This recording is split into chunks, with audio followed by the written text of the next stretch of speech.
Assalamualaikum warahmatullahi wabarakatuh.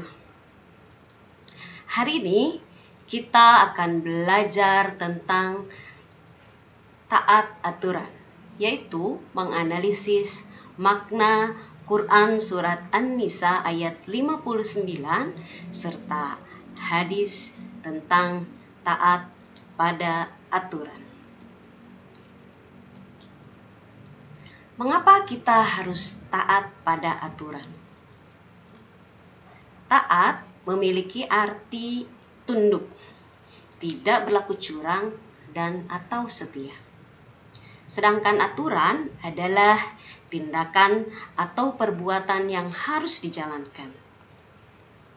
Taat pada aturan adalah sikap tunduk kepada tindakan atau perbuatan yang telah dibuat, baik oleh Allah, Nabi, pemimpin, atau yang lainnya. Di sekolah terdapat aturan, di rumah terdapat aturan, di lingkungan masyarakat juga terdapat aturan. Nah, aturan ini dibuat tentu saja dengan maksud dan tujuan. Maksudnya agar terjadi ketertiban dan ketentraman dalam kehidupan kita. Oleh karena itu, wajib hukumnya kita untuk menaati aturan yang berlaku. Aturan yang paling tinggi adalah aturan yang dibuat oleh Allah Subhanahu wa Ta'ala, yaitu Al-Quran. Di bawahnya atau setelah Al-Quran itu ada aturan yang dibuat oleh Nabi Muhammad SAW yang disebut dengan sunnah atau hadis. Di bawahnya lagi ada aturan yang dibuat oleh pemimpin, baik itu pemimpin pemerintah, pemimpin negara, pemimpin daerah, maupun pemimpin yang lain termasuk pemimpin keluarga, juga pemimpin di sekolah. Firman Allah dalam surah An-Nisa ayat 59. A'udzu billahi minasy syaithanir rajim.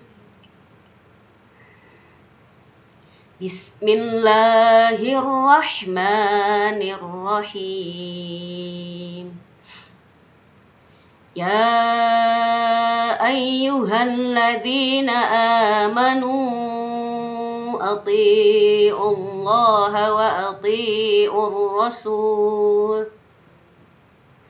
وأطيعوا الرسول وأولي الأمر منكم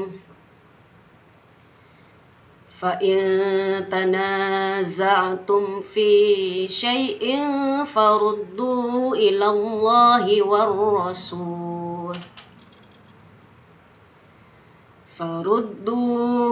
الله والرسول إن كنتم تؤمنون بالله واليوم الآخر ذلك خير وأحسن تأويلا. Yang artinya, wahai orang-orang yang beriman, taatilah Allah dan Rasul Muhammad dan ulil amri, pemegang kekuasaan di antara kamu. Kemudian, jika kamu berbeda pendapat tentang sesuatu, maka kembalikanlah kepada Allah, Al-Quran dan Rasul sunnahnya. Jika kamu beriman kepada Allah dan hari kemudian, yang demikian itu lebih utama bagimu dan lebih baik akibatnya.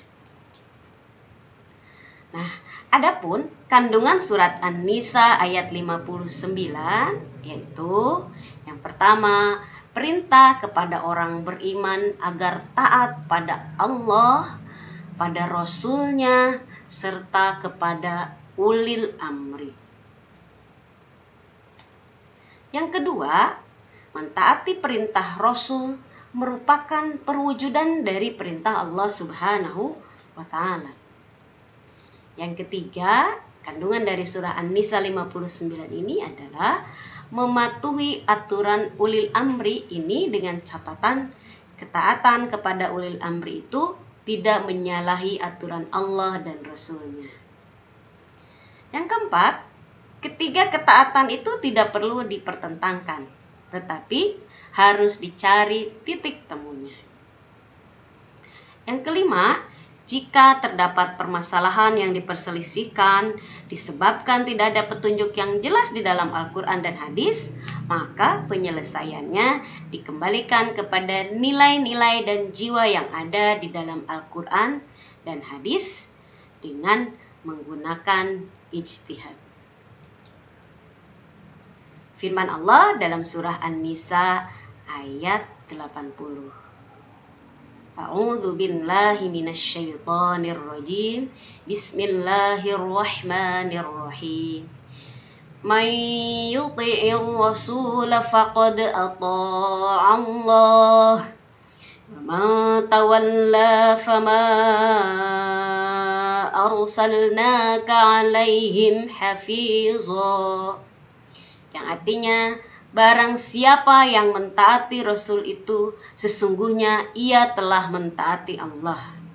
Dan barang siapa yang berpaling dari ketaatan itu, maka kami tidak mengutusmu untuk menjadi pemelihara bagi mereka.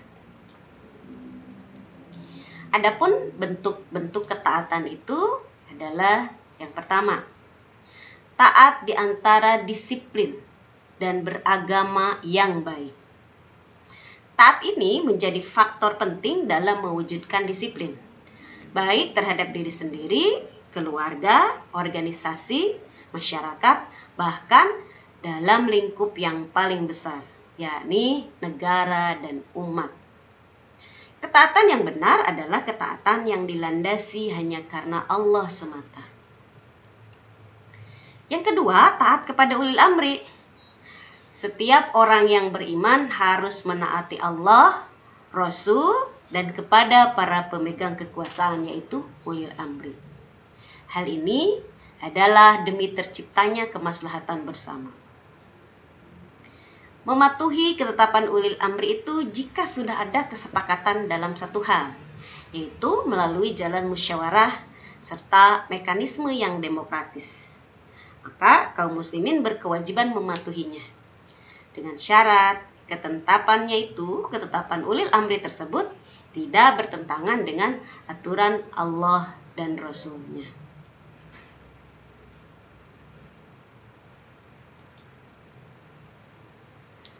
Ketaatan pada ulil amri itu harus dilandasi ketaatan pada Allah dan Rasul-Nya.